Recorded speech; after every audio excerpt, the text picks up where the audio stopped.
Hello and welcome to the Rugby Show on the 42.ie. My own name is Gavin Casey and I'm live here in our newsroom in Dublin, and I'm delighted to be joined by Murray Kinsella of the 42.ie, who is down in Auckland and witnessed a fantastic test match between the Lions and the All Blacks. Although, Murray, I think it's probably time you packed your bags and headed home. I suppose it's done and dusted now, really, isn't it? No, not quite. I guess the ominous thing is the All Blacks are going to get better. Certainly the Lions can improve on that, and there's a couple of key areas that really cost them the game tonight. But look, they're in a bad position. You don't lose that first test. It's your best chance catching the All Blacks in their second test of the year. So definitely a disappointing outcome for the Lions. Yeah, where do you think the game was lost, Murray? Obviously, the penalty count going against the Lions, I think it was 11-6. Indiscipline, obviously, very evident, but also just missed opportunities. And you kind of sense that every time that the Lions came close, their near misses were punished by the All Blacks. They almost sense that insecurity and make sure they're even more clinical. Yeah, you're spot on. They're incredibly ruthless, the All Blacks. You think of that second Rieko Ioane try. Liam Williams drops the ball near the halfway line and Ioane picks it up and bursts past Elliot Daly. Lovely finish. The other two scores were really well finished as well, really clinical, good handling under pressure. You mentioned that penalty count. That was kind of number one, even speaking to Warren Gatland after the game. They were really frustrated with that. 11-6, I think, finished up. And really kind of key penalty decisions at key times. I thought the All Blacks got on the good side of Jaco Paper, who the Lions were really frustrated with. In their credit, they didn't come in afterwards and kind of bitch and moan about him, but you could see on the pitch, at halftime, you have Peter O'Mahony and Conor Murray getting on to him. Right at the final whistle, Johnny Sexton approaches him and says, "You just gave them so much more than you gave us." So there was a frustration there. I personally think the All Blacks deserve credit for the way they played it. They pushed it to the limit. They tested out how much they go off their feet at ruck, tackling guys off the ball just to kind of prevent them getting that first arrival to the breakdown, which proved to be a key area. Really kind of tough edge to the All Blacks, I thought, today. We didn't see as much of their kind of free-flowing, expansive attacking rugby, even though they scored 3 brilliant tries. I just thought they looked like a champion side with a really kind of tough edge. You mentioned the missed opportunities for the Lions, and for me, that was really key. Sean O'Brien's try, that's right up there with one of the greatest Lions tries of all times. It was an exceptional try, beautiful kind of rugby that we didn't quite expect to see from the Lions in this game. But I thought just after the halftime break, they had 2 big line breaks. One down the left, Liam Williams counters and links with Watson and John Davies. And then Benteo has a chance to kind of swing it wide right. He decides to cut back in field and he slipped. For me, that had to go. That ball had to go, and I think the All Blacks would have finished that chance. And then the second one, Anthony Watson breaks through off a kind of switch pass off Liam Williams. He tries to offload the ball and it just goes loose.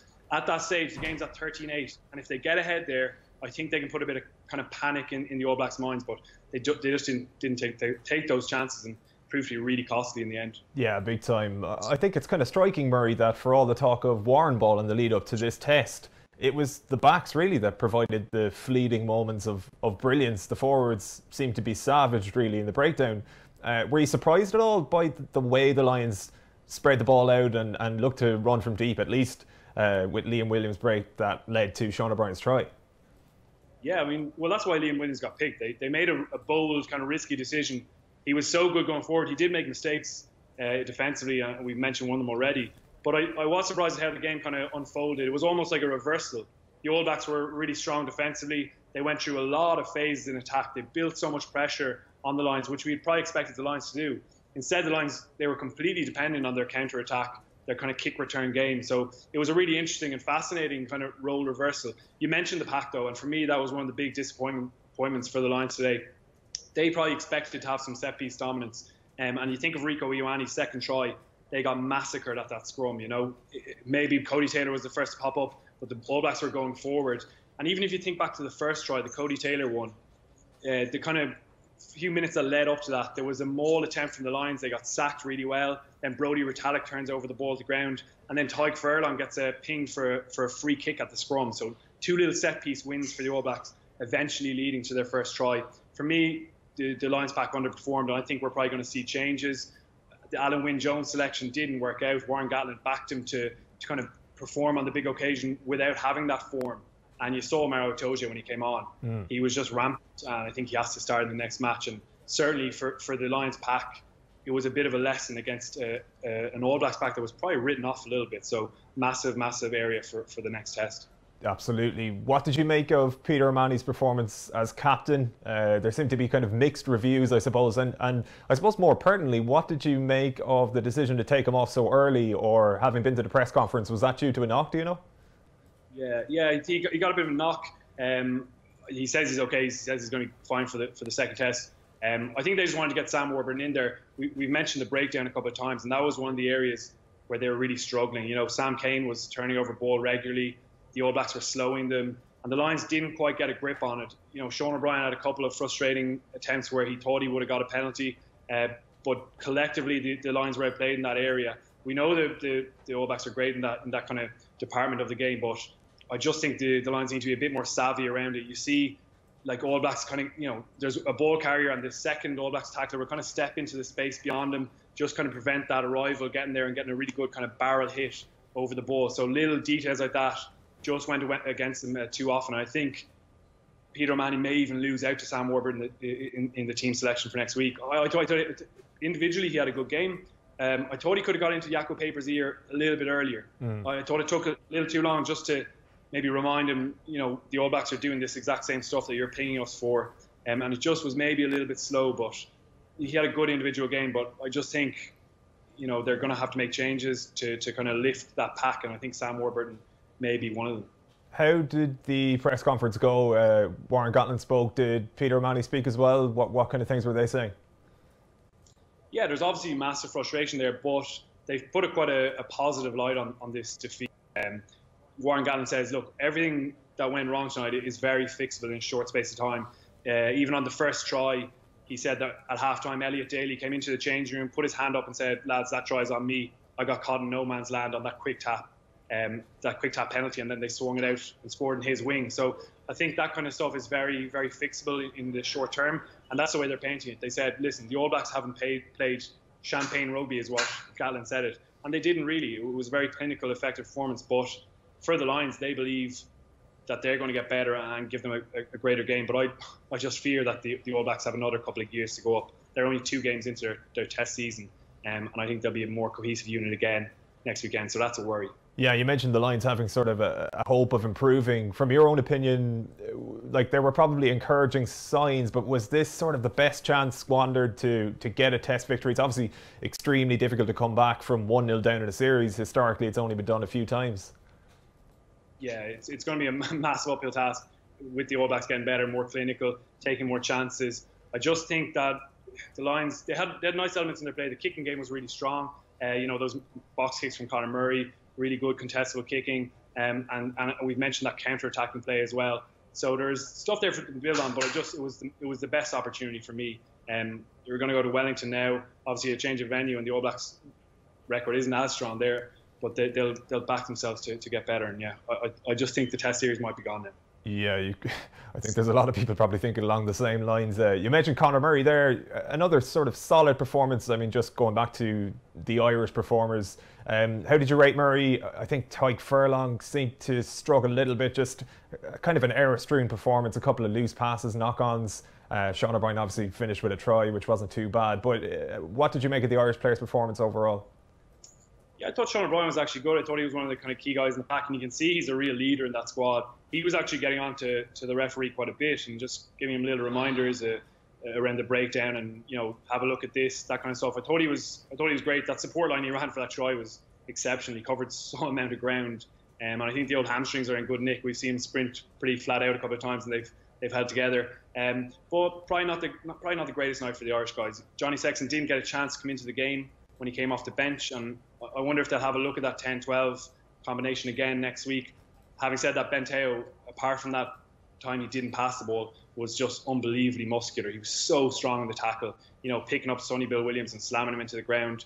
Really big moments of contact, which we probably shouldn't underrate. Those moments lift teammates around you, and I know that he's massively respected. Even Steve Hansen talking about him afterwards as a bit of a beast. So it's going to be hard to remove him from the team, but Johnny Sexton obviously gives you those kind of creative skills, and I do wonder if he'll be one that changes for next weekend. Yeah, do you reckon they might look at Sexton at 10 in Wellington, or will they go with Dan Biggar?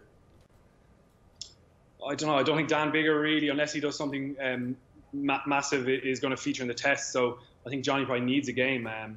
We've seen that guys play on Tuesday and can actually play in the test. That was a bit of a surprise. Liam Williams and Elliot Daly playing their way into a test team at the last minute, 4 days out from the first test. And both of them did well in patches tonight. So I guess that is the motivation there. Even guys like Robbie Henshaw now playing on Tuesday, CJ Stander, it's their chance to kind of show Gatland that, listen, if you want to make changes, which he said he will actually. Before the first test, he said the coaches spoke about mixing things up for the second test. And they've referenced the fact that in 2013 there were 9 changes across the test team over the course of the test series. So I think he wants to keep players on his toes that way as well. And the opportunity there is massive for guys like Sexton, Henshaw, and certainly CJ Stander, who can give you a bit of impact even off the bench. Yeah, for sure. Like you've touched on changes in personnel there. I'm wondering, can Gatland change his approach maybe for the second test? Is there anything he can do to mix it up tactically from that standpoint?